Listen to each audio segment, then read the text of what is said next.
Ooh, welcome to another episode from the battle to the glory. Yes, we are here today. It's Tuesday, and you know what? It's the best day of the week because we are here with you. And know this: we got something stirring up in the pot. We got something for your spirit. We want you to be moved today and tomorrow and the next day. Matter of fact, the whole month, the rest of the year, we want you to be moved. And listen, want you to be encouraged. And listen, we got a special guest today. And listen, without a further ado, listen, of course, you know the panel right now. You got Rodney, the host of Dad Mentality. You know he be here with us. And What's then, of good? course, the lovely Lady T, co-host, founder of From the Battle to the Glory. Yes, we are here. And of course, myself and our guest we have today is Deal to Heal podcast. The host of it is Ernest James. He is blessed us with his presence. And listen, he has a great story for you. So I'm gonna let him dive right on in and tell us a little bit about himself before we go deep into this conversation. Because it's about to get heavy, y'all. It's about to get heavy. Go ahead, Ernest. Talk it away. What's good? What's good, everybody? First of all, let me say thank y'all for having me on. I am Ernest James at my core. I do a lot of things, right? I wear a lot of hats. Podcaster, author, speaker. Dad. All kinds of stuff. But at my core, I'm just a person that loves people. You know what I'm saying? And so most of the things that I'm doing, that I do, is always connected to helping somebody. Growing up as a PK, we started early with going to the nursing homes and senior citizen homes, having service with them, and that sense of service and helping people, never left. And so I just kind of build it on that. Like I said, I'm the host of the Deal to Heal with E. James podcast. You can find us on YouTube. We just hit over 200 episodes recently. So you guys, definitely can check that out. I'm also the host of another podcast called Girl Dad Discussions, which is where me and Chef connected. You know what I'm saying? And so that podcast. So let me go here. So the Deal to Heal with E. James podcast. On that podcast, my guest and I talk about topics and ways to help us to heal in every area of our lives. And so I talk about the things that I've been through, divorce, depression, suicidal ideations, just different things that I've been blessed to make it to the other side of. And for things that I haven't been through, I bring on other people to share their stories and their expertise in order to help, the audience, leave the audience with some tips and tools to help them to get through whatever they may be going through, if they're going through, a similar situation. And then we got the Girl Dad Discussions podcast. So the Girl Dad Discussions podcast was a podcast that I started in order to combat the narrative of the absent father and the fatherless daughter. One of the things that I realized over the last couple of years, just going through some transitions, myself, I realized that every woman I've ever dated was a fatherless daughter. And so when I came to that realization, I started a page on Instagram called Friends of Fatherless Daughters. And so I just went on and was kind of giving my not expertise, but my opinion, on being a father and things of that nature that I felt would help, fatherless daughters, since I keep connecting with this demographic for whatever reason. And that actually is even how I even started the podcast, because someone contacted me and said, would you like to be on my podcast?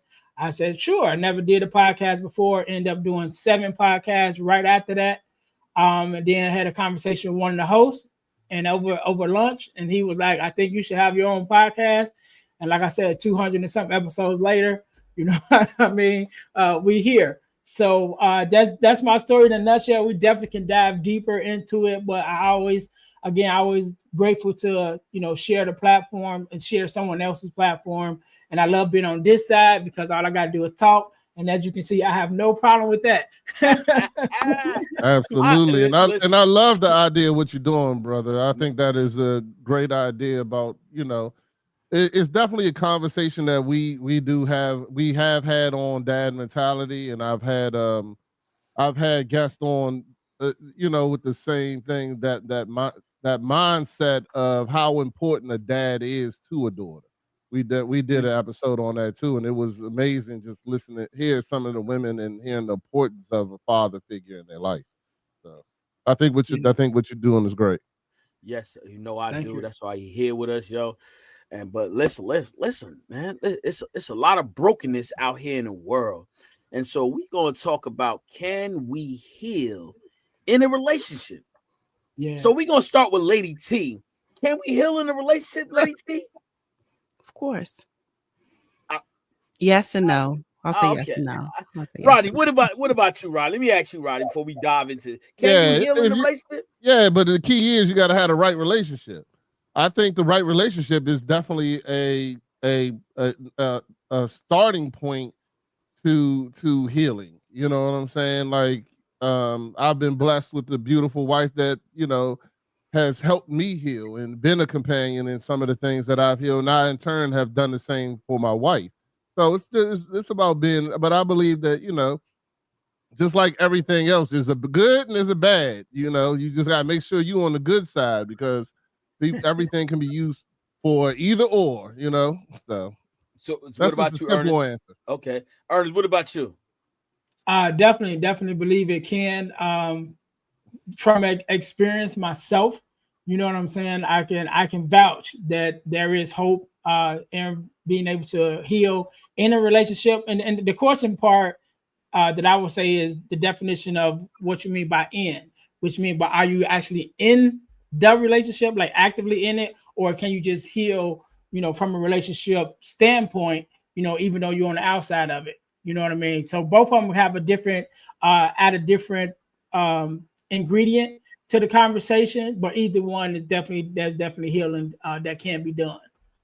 All right, so I'm agree a little bit with you guys, a little bit, because we talking about, can you heal in a relationship? And so where I say a little bit is this: in the healing process, really, you got to recognize that you're broken. That's the first thing. In my eyes, I feel like if you recognize that you're broken, you recognize that you need fixing. So you're gonna look for the right places and the right, you know, therapy for your healing. You know what I'm saying? Because usually broken people hurt people. You know what I'm saying? When you hurt other people. It's no, that's not opinion, that's a fact. When you hurt, you begin to hurt other people, because guess what? You don't acknowledge the hurt that you do have, or it's like you look away from it and say, you know what, I'll get over that, and never heal the situation, never fix the situation, and never, you know, if you had a bad relationship, sometimes what people do is bring that old baggage into the new relationship. And so it's important to understand that, listen, if you need fixing, fix yourself before you get into a relationship. And I think that's what you was talking about, Ernest. Yeah, you need to fix yourself before you get into a relationship. And there are some cases that it do work, because we get, but the key thing is the person that's broken recognize it, and in that relationship that going into, they begin to understand, like, hold on, this woman is good to me, or this man is good to me. And so now I need to fix myself, because I want to be the best version of myself for that man, or vice versa, that woman. And so that's what you got to recognize. And I say, you know, because I too was broken. You know, I was in a marriage, and it was very toxic. I made it that way because guess what? I didn't have the right tools to understand what I was supposed to do as a man, as a husband. You know, as a breadwinner, as a provider. There were things I wasn't ready for because I wasn't equipped. Doesn't mean that my parents wasn't good for me or they didn't treat me well, but I wasn't equipped for the task at that moment. Now I am. You know what I'm saying? So I agree with you. I agree with you, because in all my teachings, right, and whenever I'm doing a workshop or whatever, I always say start with self, because self is the only person you could control. You know, it's the only common denominator in every situation. You know what I'm saying? Is yourself. So you got to start with yourself. So like you said, acknowledging that you are broken and that there's some things that need to change in you allows you to then be able to address those things that need to be changed. And so even talking about we mentioned about the Girl Dad Discussions podcast, right? And the start of, the Deal to Heal podcast. Like I said, all of that started once I realized I was having took a moment to think, and I realized that every woman I ever dated was a fatherless daughter. And it took me realizing that to be able to make the changes that I needed within myself, and to start on that journey of getting more information so that I could even be a help to the other fatherless daughters that I was coming in contact with. But it took some acknowledgement first from myself to even be on that trajectory to say, you know what, there's some things in me that I had to change. You know what I'm saying? So yeah, I agree with you. And watch this. And this is real talk. Like, this is real talk. When we talk about this, we're talking from the natural aspect. Let's talk about the spiritual aspect of it. The spiritual aspect of it.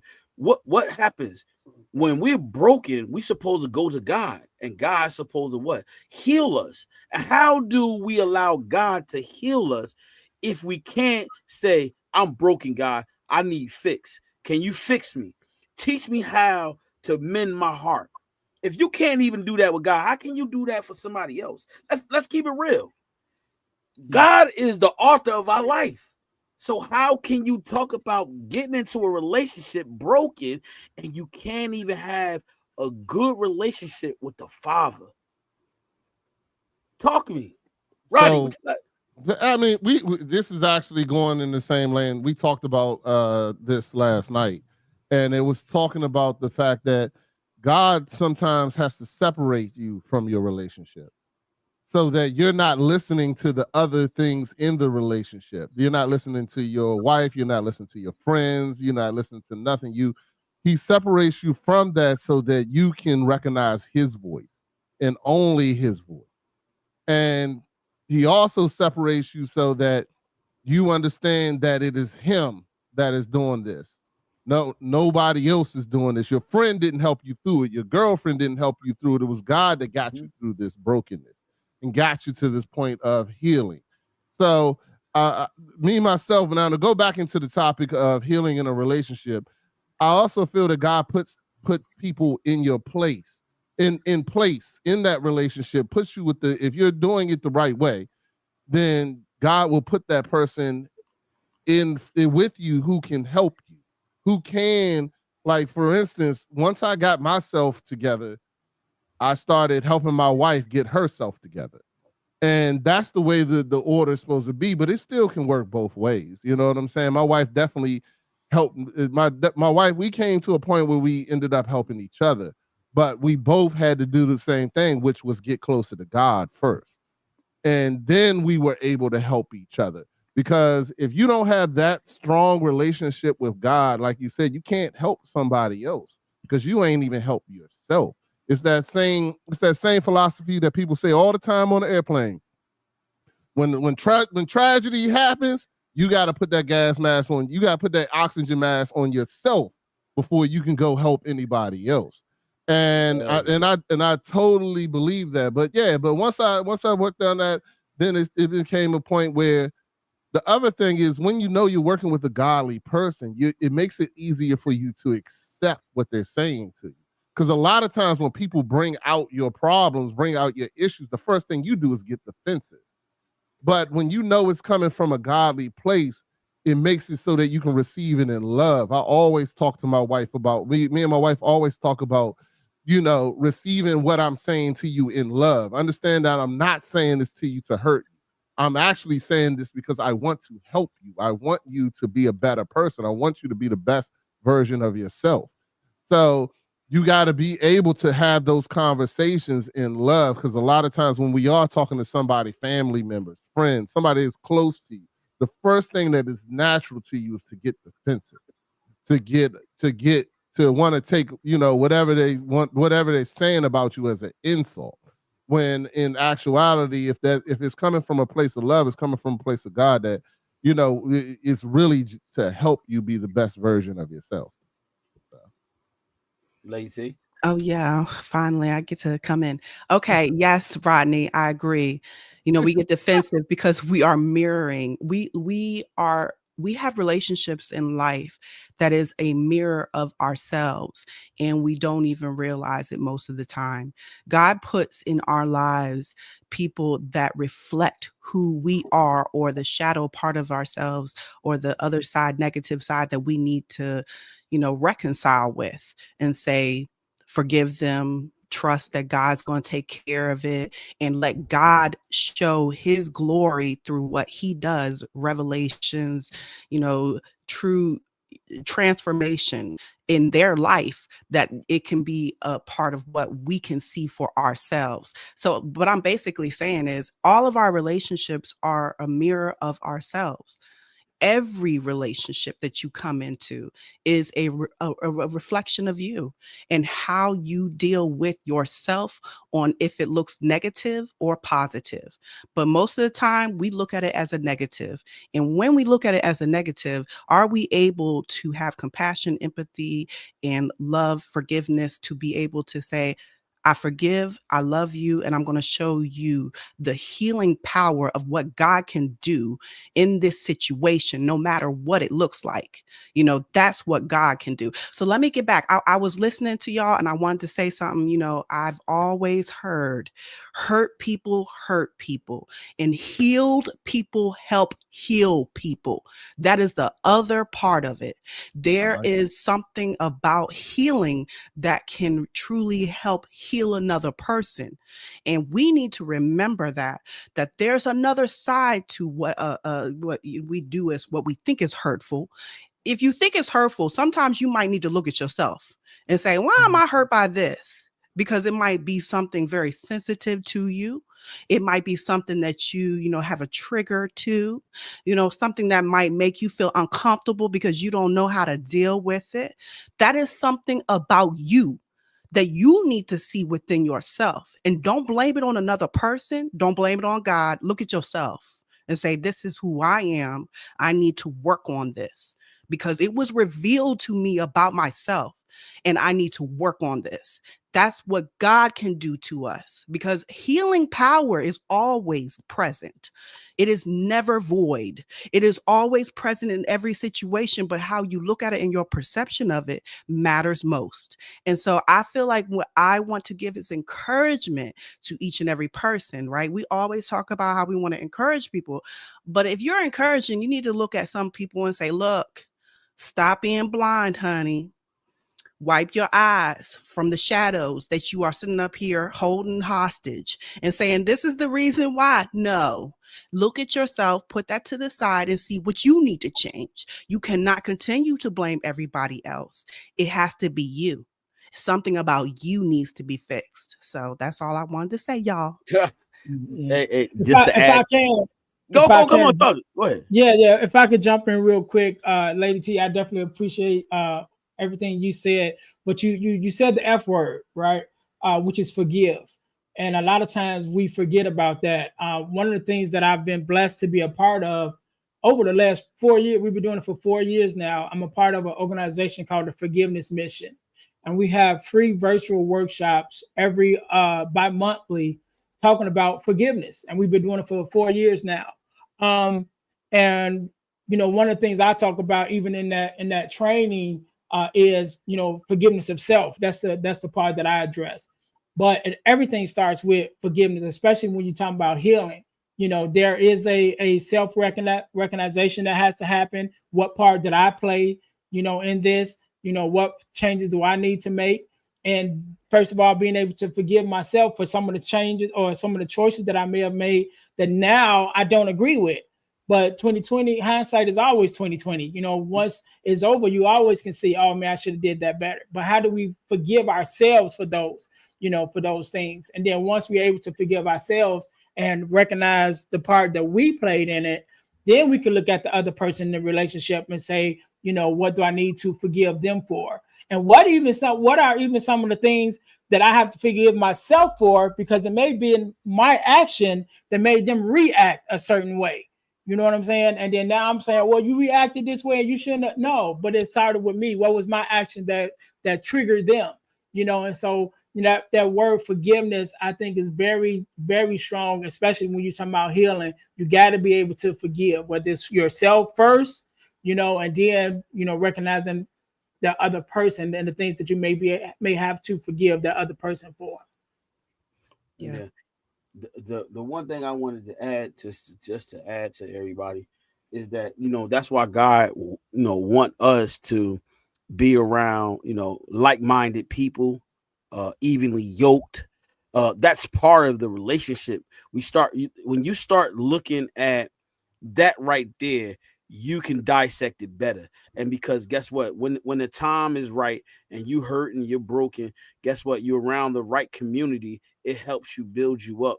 It helps you recognize the things that you need fixing, if it's possible to understand that. And because sometimes when people in their darkness, they really can't see the light, and the light is God. And so you got to understand that, and that's the key thing, is recognizing that. You know, that's why we have to have community. You know what I'm saying? Community helps you in that tough times, and we gotta learn that. And that's why we talk about, can you heal in a relationship? We talk But let about me say healing. this. But I want to say this. There are some people that don't need to be healed because they don't want to be healed. So you got to kick them out. Get them out. Get them out your life. Get them out your mind. Get them out of your thoughts. Because there are people in this world that is not about God's business, and they come for confusion, chaos, and destruction. And those type of people need to be booted out, and they need to be removed, because they are those that are all about games and playing games, and they are not about God's business. And those type of people, I like to just look at and just roll my eyes and say, I see you, and I keep it moving. But we do need to kick them out, and we do need to speak to them. I speak to them in codes. I like to speak to them underhandedly, but they know I'm talking to them. You know what I'm saying? Like, I like to talk to them and say to them that I see you, but you have no authority. You have no power over this. So I speak, right? But they are those that do not have the gumption. They don't have the will. They don't have anything about God's purpose. They are about the devil. They are about destruction. And you get them out of the way. Okay? We have to remember the enemy comes to kill, steal, and destroy.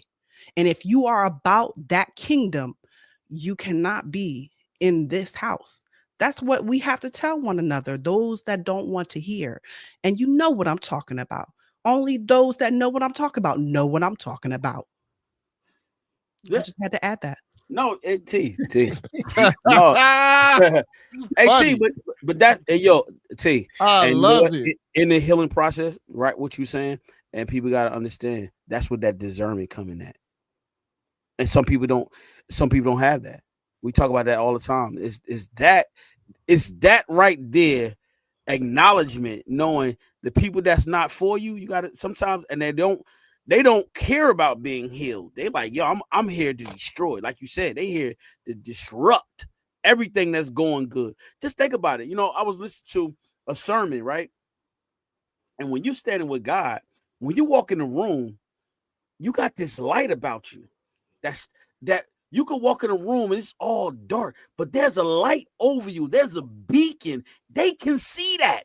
And see that, and that's because guess what? When you walk in the room, they notice you.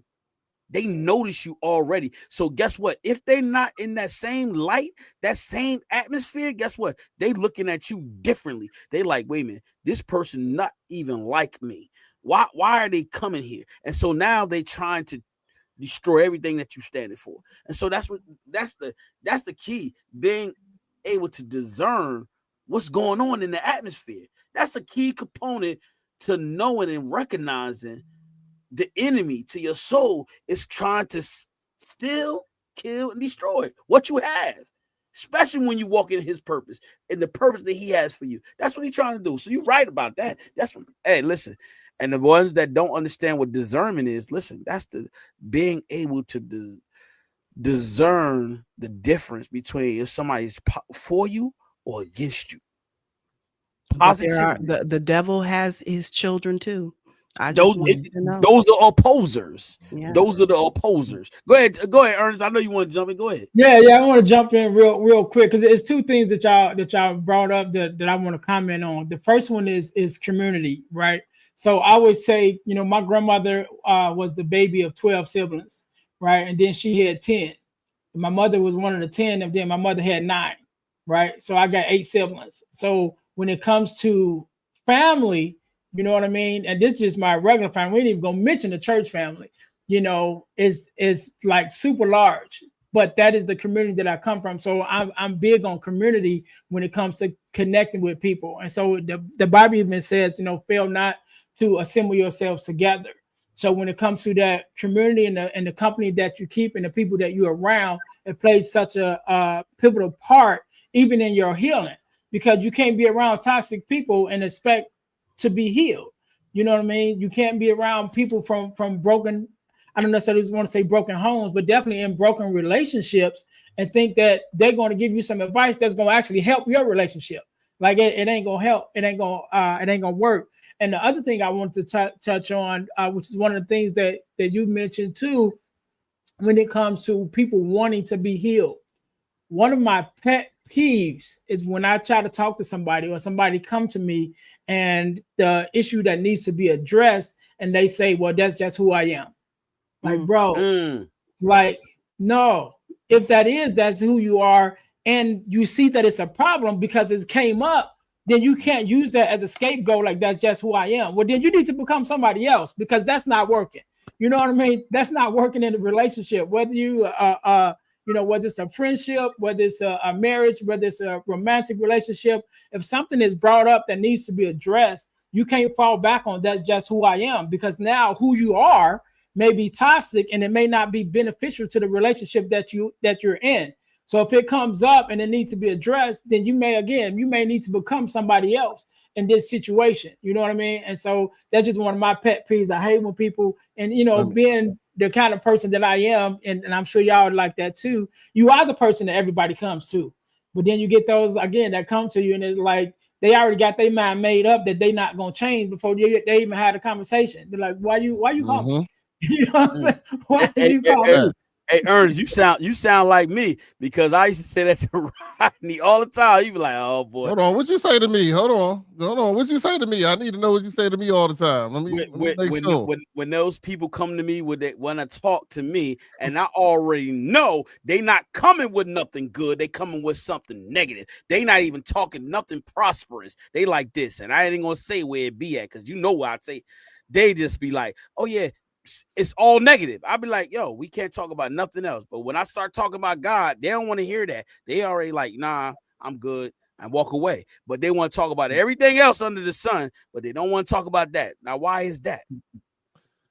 So I want to talk about, I'm gonna go ahead and just I want to add on too. And my add on is, when I talk to people, I always make sure that they understand that your decision on what you do, that you're in control. So I hate when people be like, oh, my mother did this happened, this is the only way I know how to do it, blah, blah, blah. And I asked them, I was like, well, just do something different. And they're like, what do you mean by that? I was like, man, you just, all you have to do is very simple. And people always make it difficult. It's very simple. Decide not to do it. You know what I'm saying? It's really that easy to just decide not to do it. Just like you decide to say something hateful, you can say something nice. You can change, you have that split the second. I always talk about the split second.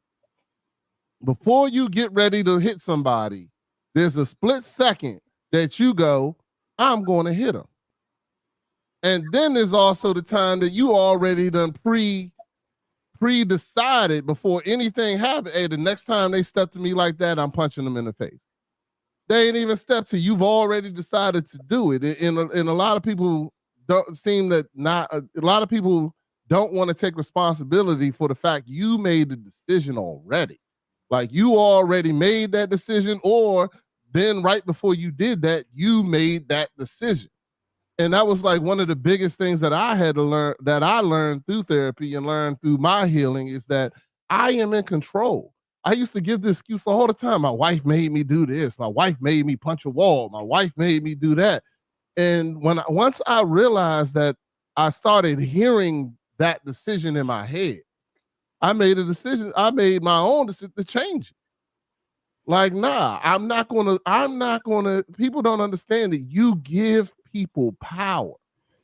And a lot of times we give people power that they don't deserve.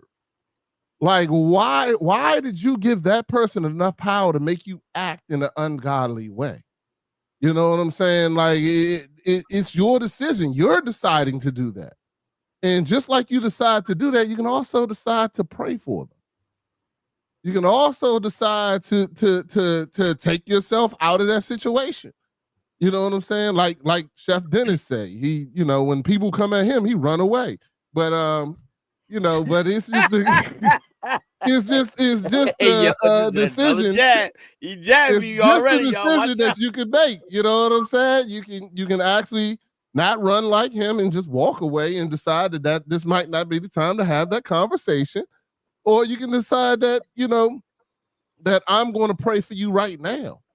It's crazy how powerful that is. You know what I'm saying? When that person comes for you in the comments for no reason, you don't know that person, maybe we should pray for them. You know what I'm saying? But I like how Lady T took care of that. That was genius. It was great. But I mean, you know what I'm saying? But hey, man, you know, it is what it is. What I got. I did. I paid attention. I spoke to it. I knew exactly what she was saying. Yeah, I cut it off. I cut that off. I know you tuned out, but I told y'all I like to talk to the enemy now. I have no problem talking to the enemy. I'll do it directly or indirectly. I'm going to talk to the enemy. Somebody's going to hear that word and it's going to get back to that devil, because the devil needs to be talked to. That's all it is. You know, the devil has been sitting there waiting for a conversation, and the conversation needs to be had, and I'm going to go ahead and have the conversation when it comes to me. That's all. Hey, Ernest, now it's the first look. We've been on here. We've been on the platform for 2 years now, and that's the first time that ever happened. And so, obviously, you know, you said that's the second time, Rodney. Yeah, I remember the first time. Yeah, you're right.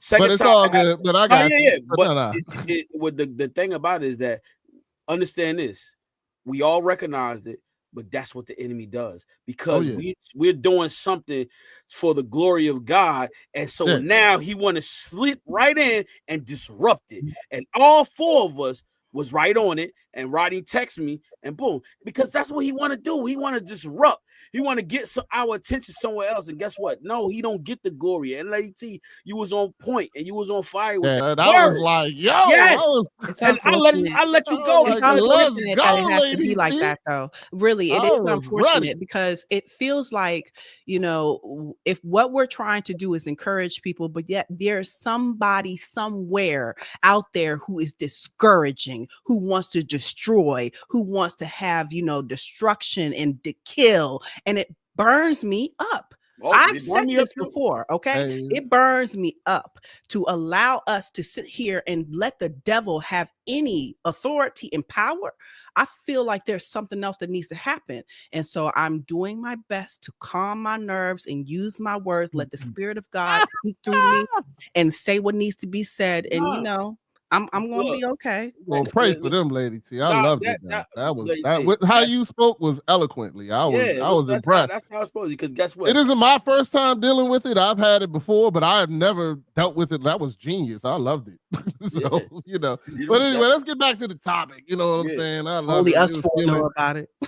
The people in the comments could see it if they were paying attention. But it's still love. Hey, look. But go back to, like I was saying about the healing in the relationship, you know, I think just like Ernest said, having the right community around you is extremely powerful. You know what I'm saying? Because sometimes you can't see, when you're going through the storm, you can't see the road in front of you. You may need that friend. You may need that pastor. You may need that podcast host that wants to call you and tell you all this other kind of stuff. You may need that to help you see through the fog. You know what I'm saying? So I do agree with you that community is important.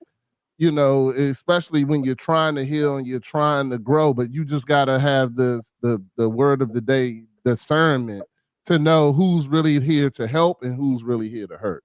Now, Rodney, this I want to add. No, seriously, I want to add what you said, and I want to speak to the men out there. Men, this is our time, not to discredit the women. It's our time to get together, put away all those foolish things, and get together and understand we have to grow as men, as fathers, as leaders. We supposed to stand in the gap for our families. And if you're not able to do that, that's what other men are supposed to do. Put you on their back, help you get up so they can be strong. That's what happens. Just think about it. When if you look at a bridge, right? If one of the pillars in the bridge is weakened, how do you strengthen that? You got to go and fix it, because if you don't, guess what? The whole bridge will collapse. And so we are the men that's supposed to stand in the gap for our families, our friends, our brothers, and that's what we got to do. I'm talking to the men now, because guess what? There is a lot of men out here that do not do that. They're so locked in what's going on in the world, they forget about God. God is the author. God can do all things but fail, and we got to understand that. The men, listen, men are not going to church. Men are not standing up. They wearing purses. They doing all these things like a woman. No, we are men, and you have to stand like a man. And guess what? God can place you in a place of strength, endurance, stability, finance, all that. Guess what? He is the guidance. He is the compass to your life. Men, he is. And some that don't even believe and don't understand that, guess what? That's the foundation. You can't build a house on sand. You have to have a strong, firm foundation, and God is the foundation. That's where it starts. If you don't have a relationship, get one. Learn how to get one. That's where the community comes in. That's where the community comes in. Being around the right men. Guess what? Listen, it's okay to change. Change comes with growth. Change comes with stability, faith, believing that you are the king that you're supposed to be. You understand what I'm saying? And I wanted to say, because Rodney brought that out of me, because guess what? Rodney does a great job of doing that. And see, a lot of men don't hear it. Guess what? They look at all the sex and all this women, beautiful. No, focus on that. Guess what? If you want a wife, God will lead you to that wife. You got to find her. But guess what? You have to be prepared to be a husband. Just like a woman has to prepare herself to be a wife. You can't just tell myself, oh, she's beautiful and that's it. Guess what? Her character, her morals, all of those things are important. Because guess what? If you get the wrong woman, guess what? How you expect your children to grow in the right way? You can't. That's not going to work. That's why we got all these children out here just lost. It doesn't mean everybody make poor decisions. Everybody. I've done it. But guess what? We're trying to create a different atmosphere just here from the battle to the glory. Just here. There's other places that you could go. But guess what? We're just encouraging people to do those things.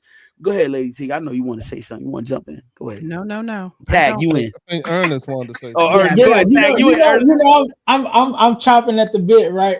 You mentioned something that definitely sticks out to me, right? When it comes to the state of manhood, you know, and it's because we don't have the relationships that we need to have.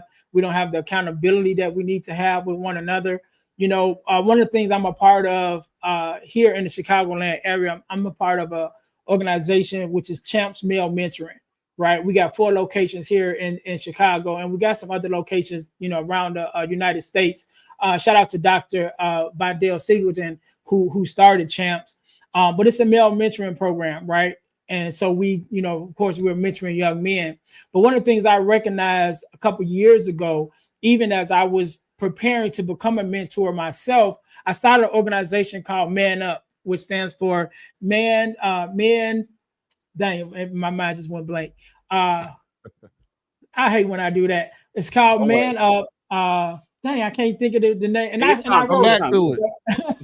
Right. But the thing was, though, I started this organization, and what I realized was that even though when I started, I was aiming at young men, like teenagers, but I realized that I had a lot of men that I was coming in contact with that didn't have a positive male role model as young men, but now they're adult men and still needed guidance.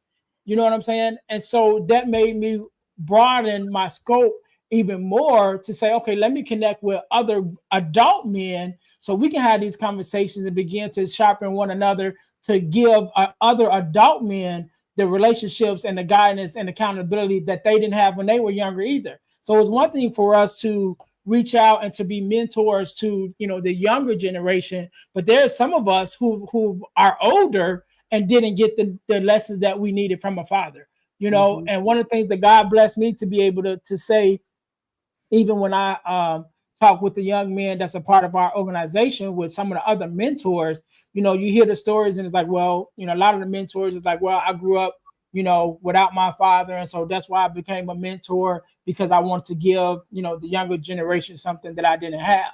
And I always say, you know, I praise all of them, but that's not my story. My story is the opposite. I was raised in a 2-parent household with my dad. You know what I mean? My dad is still here now. I just got off the phone with him not too long ago. You know what I mean? But it was because I had my dad that I recognized what was missing in some of my friends and my family lives who didn't have their father. So that's what made me want to be a mentor, because I had that example of what manhood looked like and what manhood was supposed to look like, you know, in my father, in my home every day. And so that's what made me want to become a mentor. But I think, you know, again, we always, not always, but we do address the younger generation as being mentors for, you know, the young men that's coming up. But I think at a point we have to also be mentors for one another, because all of us didn't have that, you know, that example growing up. And some of us have became men and we're broken men because we came from broken homes. And now we are starting to have families and having children and not being able to pour into our children the way that we're supposed to, because we didn't get what we needed as you know, coming up. But just because you didn't get it is no excuse for you not to get it now. You might not have got it when you were like Rodney said earlier. You got to want to change, and you can decide to do something different. You know what I mean? Yeah. And so, and I'm gonna say this. I'm not gonna hop on this part, but I mentioned about the fatherless daughters piece, right? So when I started talking to fatherless daughters, I used to talk, you know, do like one-on-ones and have conversations. One of the questions I would always ask up first is, what generation of fatherlessness are you? Are you a first generation of fatherless daughter, or was your mother a fatherless daughter? Was your grandmother a fatherless daughter?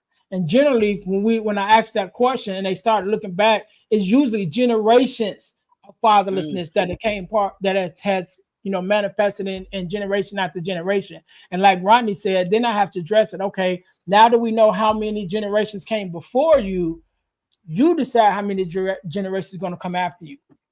What are you going to do different that's going to change the trajectory of your family? You know, and so as men, we have to take that same question. Yes, I may have came from a broken home, or I may have, you know, experienced this growing up, but what am I going to do different that's going to change the trajectory of my family, and then also the other men and the other young men that I come in contact with? And I want to go ahead, jump go in. ahead, go ahead, Lizzie. Okay.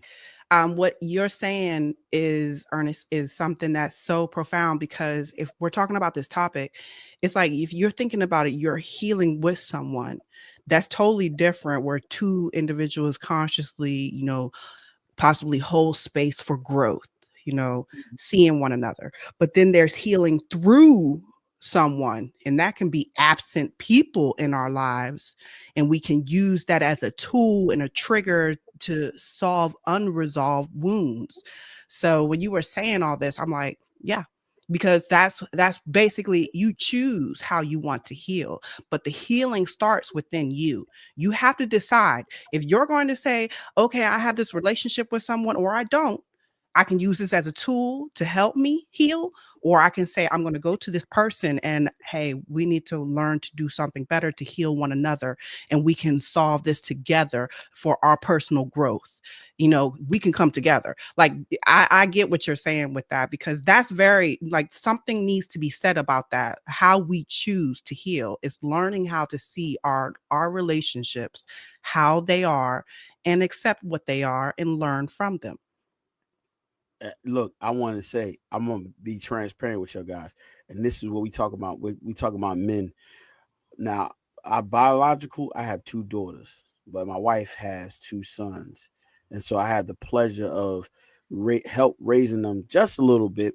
They maybe a couple of years, but my baby son, right? We had a conversation over this weekend. We was down to college. He's getting ready to graduate, and we had a conversation, and it's pertaining to this because, and the reason why I say that is because, look, we was talking at the dinner table, right, and it got kind of heated, but in my spirit already, I said I will not allow my flesh to get in the midst of this. And the reason why I say that is because my son said, he said this to me. He said, first of all, I said, let me start with here. I said, if you marry, you can't get advice from a person that's never been married on marriage. And then it's levels to that.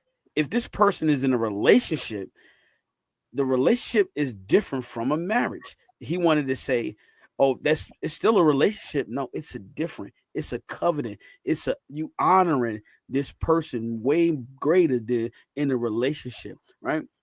And so he said to me, he said, before he said, if I say this, based on your answer, the conversation is going to be over. Just like that.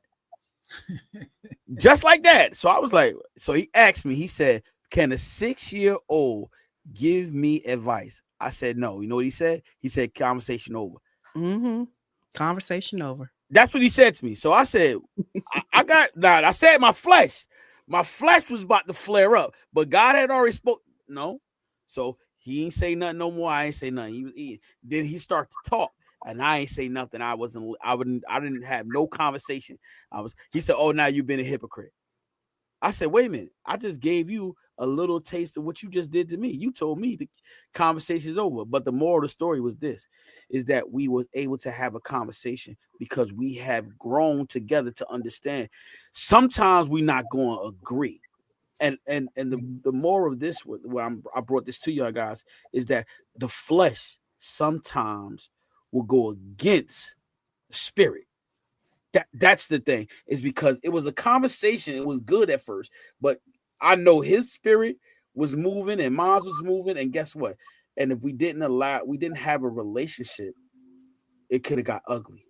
But we have a relationship, and that's what I wanted to say to you guys, because you know what? I was raised where you couldn't talk. You can have those conversations. If my father was talking to me, shut up. You ain't know what you're talking about. But see, now I have a relationship with a young man who's an adult. We having this conversation. It might get a little heated, but it's always respect. My parents didn't give me that. I didn't have that dialogue where I had the freedom of talking and saying something like that. I probably got slapped in the face. And see, what I'm saying is that we have to have those conversations with this young generation. You can't allow your flesh to get you into your emotions and not rectify the situation. You can't understand where they're coming from because your flesh flares up, and now you want to get into an argument, you want to get into a debate, and not look at, okay, this person don't understand it. And what we perish in, lack of knowledge, lack of understanding. And so we continued the conversation. And what we did, we finished, he gave me a hug, said he loved me. I said I love him. Being able to do that was great. It felt great to be able to have a conversation and knowing that it was a heated conversation, but it was in love. Did you agree with him? Did you agree with him eventually? How did that conversation end up? I want to know. A 6-year-old kid give me no advice. Can't give you no advice. Okay. Yeah. But you know that, you I know, thought he said, "Can you learn from a 6?" What No, is he it? said, wisdom can come from a child. That's what I'm saying. said- Like, he you said, know, no, wisdom can a can come from a 6-year-old child. give you advice? 6-year-old. Now watch this. Yeah, he can give me advice on how to be a 6-year-old. But also, Give me advice on that. We ain't talking about that. but Hey, I'm wisdom confused. is still Hey. advice, though. You know, No, wisdom no. can come from a child. You know, that's what I was in the Bible. I was in the car with my son when he was 3, and he said to me the most profound thing I ever heard a 3-year-old say. He said, "Daddy, how can you zig if you don't zag?" And I said, "What?" I was like, "Yo." What you say? That's a slippery slope right there, zigzag. What the? He said, "How can you zig if you don't zag?" I said, "Well, if that ain't genius, I don't know, son. I really don't have an answer for you. I have no idea." But guess Hey. what? No, yeah, go ahead. Go ahead. Hey, Dennis, I just wanted to jump in real quick. And number one, applaud you, you know what I'm saying, for even having a conversation. And one of the things that you mentioned, you know, with I'm gonna say the word stepson, is that he's an adult now. You know what I mean? So you are able to have that conversation.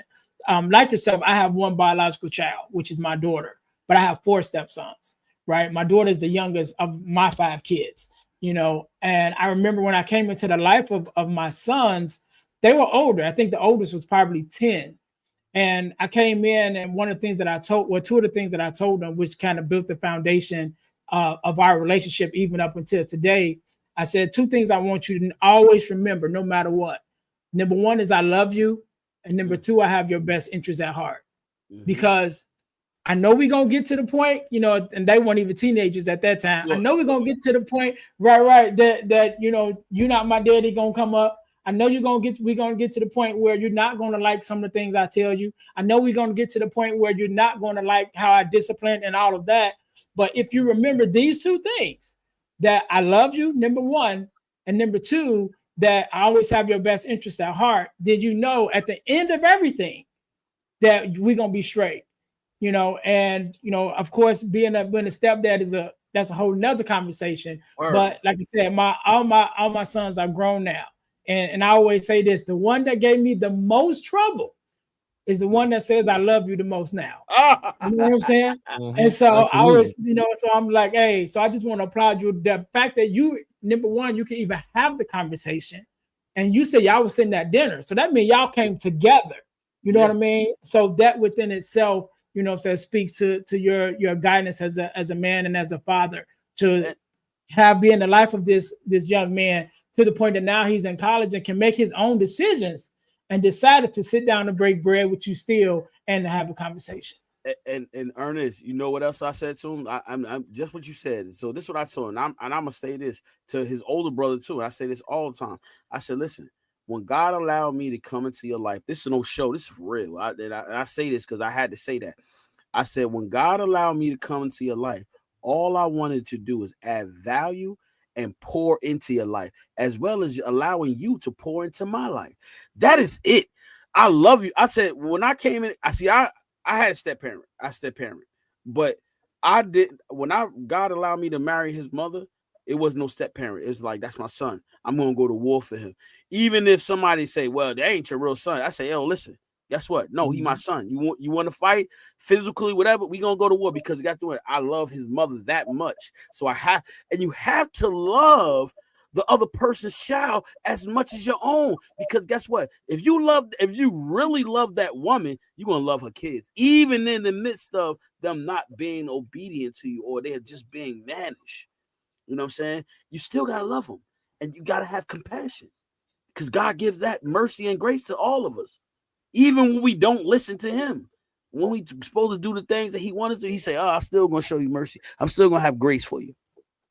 And so that's what I said to him. I said, look, all I want to do for you is pour into your life, add value. And Ernest, and this one thing we had when he was younger, he was talking to a young lady on the phone, and he had his shirt on. I said, yo, put a shirt on. If you're going to talk to her on the phone, put a shirt on, okay? I said, because guess what? If I see a young boy talking to my daughter and he got a shirt off, I'm going to tell her to hang the phone up. And so he's like, oh, well.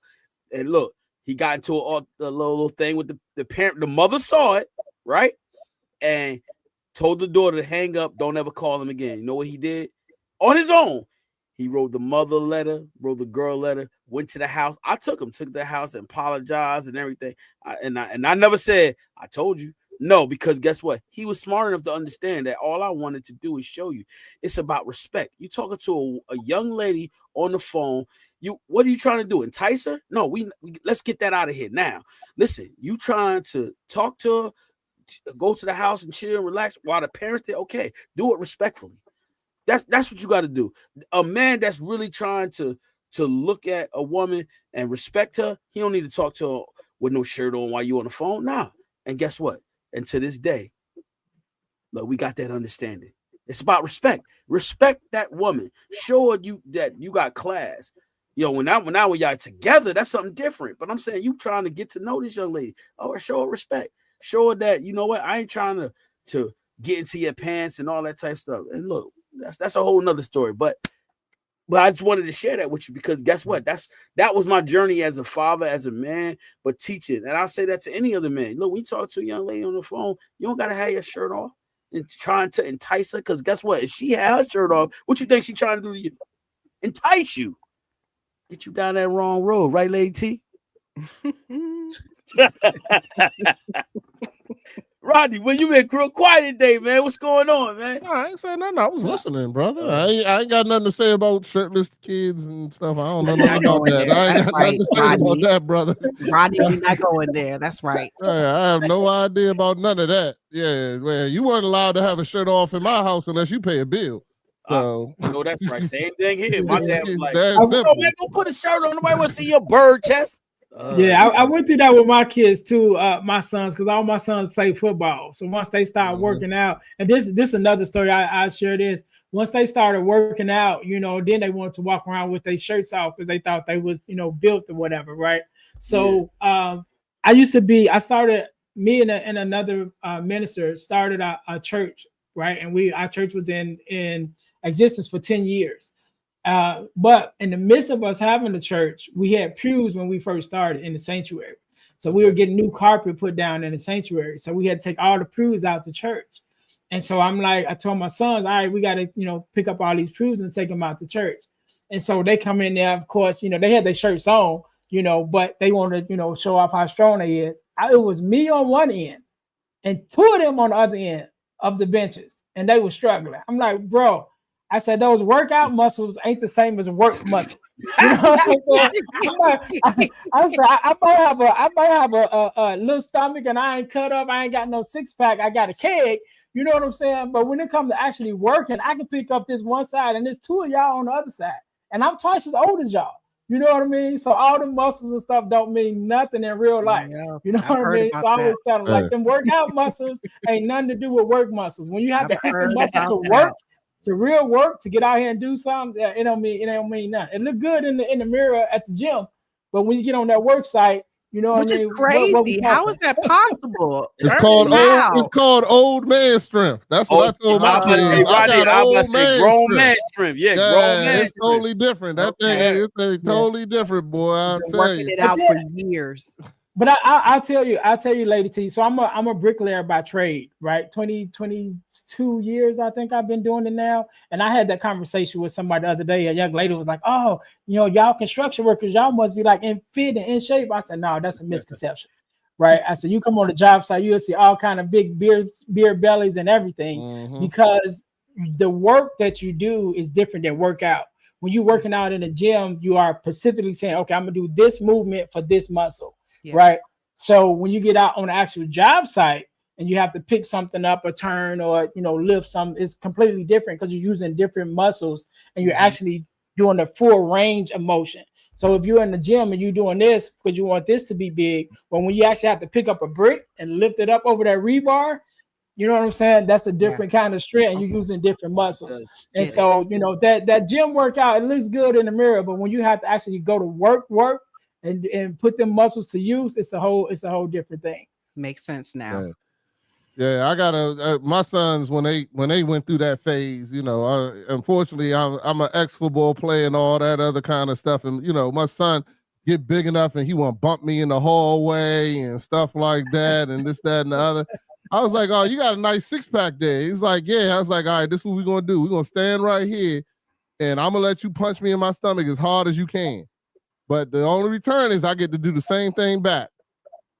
And sure enough, he sat there and he winded up to the joint. He don't know I had a six-pack down here for 20-something years. It's still underneath here. It got even more protection in front of it, though. So, so sure enough, he winded up, hit me as hard as he could. I said, good job. It's my turn. And so what I do is I always have something in my hand, right? Because, he already trying to lock up. So I had something. I throw it up in the air, he'll look up, then I punch him in his stomach. And then he always collapsed to the ground. He collapsed to the ground. But all it takes is that one time. And then that's the end of that. You don't got to worry about him challenging you for a good 5 years. Now, when you walk through the hallway, he turns to the side. To the side. You know what I'm saying? So yeah. You got that's that old man strength. That's that, I've been doing this for a long time, brother. And look, Rodney, you hit him with an old school one too. Always. Yeah, throw the Joe in the air, he look up, boom, take the breath right out of him. Every time, never fails. I visualize that, bro. Yo, he throwing it up there. Never fails. I'm telling you. Well, listen, Lady T is gonna be gone after tomorrow, guys. She's gonna be gone for a couple of to Japan. She's head off to Japan, y'all. So after tomorrow, y'all won't see Lady T. It's gonna be me and Rodney for a couple of minutes. I definitely got guests coming, so I got guests, but it's be me and Rodney attacking. Y'all gonna be doing it. Y'all gonna have great conversations with great people. I already know. But they come to see you. They say, "What Lady T at?" Nope, they don't. All right, well, look, okay, yeah, there you go. Like I told you, go back. I don't believe that. Lady T. That's the only reason why I started watching the show. If it was for Chef Dennis, I would have been stopped watching. I was like, let me come help out at Lady T. Ernest, I go through this all day. The two of us are good with each other because his perspective and my perspective, we kind of clash, but then we kind of try to come together, if that makes sense. Your perspective is usually right and his is wrong. Wow. You hear right, Ernest? Wow. Yeah, I am. I would definitely love to come back on, man, and chop it up with y'all. You know what I'm saying? You got my number. You got my number. I told you we gonna be brothers now, bro. Yeah, look, you text me. You text me, and I was like, right respond. I like, oh yeah, come on through. You know what I'm saying? But we gonna let you get out of here because I know you gotta get your sleep. And listen, we always want you to come anytime. Just call. You gotta do is text me, call me, whatever. Tell everybody where they can follow you before you go, sir. Yes, sir. Yes. Yes, sir. So first of all, let me again say thank all of y'all for having me. I definitely look forward to coming back at some point. But I am Ernest James. I am the host of the Deal to Heal with E. James podcast, as well as some other podcasts. If you go to YouTube and look up the Deal to Heal podcasting network, you will find the Deal to Heal with E. James podcast on that channel, as well as the Girl Dad Discussions podcast, as well as Bible study podcast that my sister does. So I'm just out here trying to do some things, but you definitely can find me there.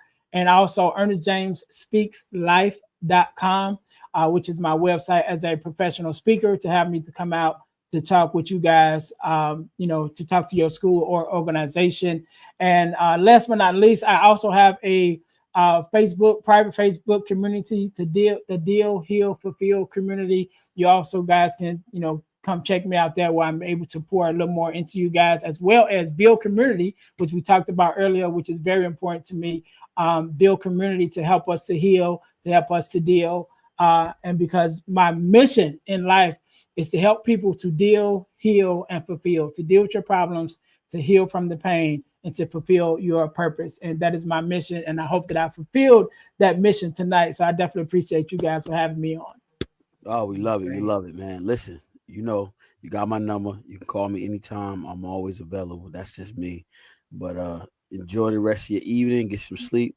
Talk to you soon. Yep. I'm following. Yes, sir. The invite on Facebook. Yep, and I already accepted it. So yeah, y'all got me. I'm locked in. All right, y'all. Blessings. I'll talk to y'all later. Be blessed, Take man. care. All right, Lady T. Yeah, it's gonna be sad without you. It's gonna be great. Y'all gonna I do mean, well. look, I how can't long? wait to watch. I'm gonna be on the other side watching later, but it'll be good to sit back and listen to y'all's conversations. It's really good to I'm gonna see do other my people's best to hold conversation. it down. I'm gonna get caught up on Dad Mentality podcast. I'm gonna take time because I will have time. I'm gonna be somewhere else. My responsibilities here is gonna be here. I'm really looking forward to it. Yeah, I'm yeah. looking All right, forward if- to it. So, how long you gonna be over there again? 10 days. 10 days. Okay. And Yeah. then when you go over there for 10 days, then you're gonna be come back and then going back somewhere else, right? No, I'm not gonna travel until next year. That'll be it for me.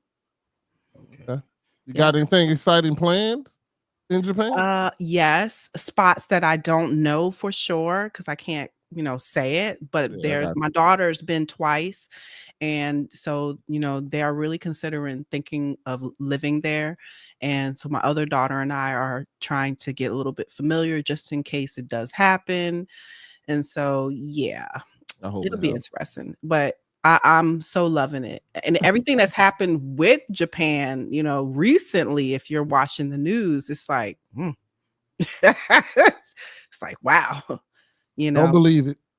I mean, just the fact that he was there recently and I'm about to go there, and then the woman being the prime minister, it's a lot of transitioning, and a lot of things that I just sit back and watch. Keep God. That's all. I watch and pray. That's what we're told to do. That's it. That's Keep right. God. That's it. Well, listen, we're gonna get out of here. We're gonna, you know what I mean, get you some nice little shout out. Rodney, he's not gonna be with me tomorrow, so he's got Not something tomorrow, but I'll be back next week. Yeah, next week we got you. I have to hold it down for Lady T. I don't want Rodney, you be the one it. That's what I say. You're the best co-host. That's what I say.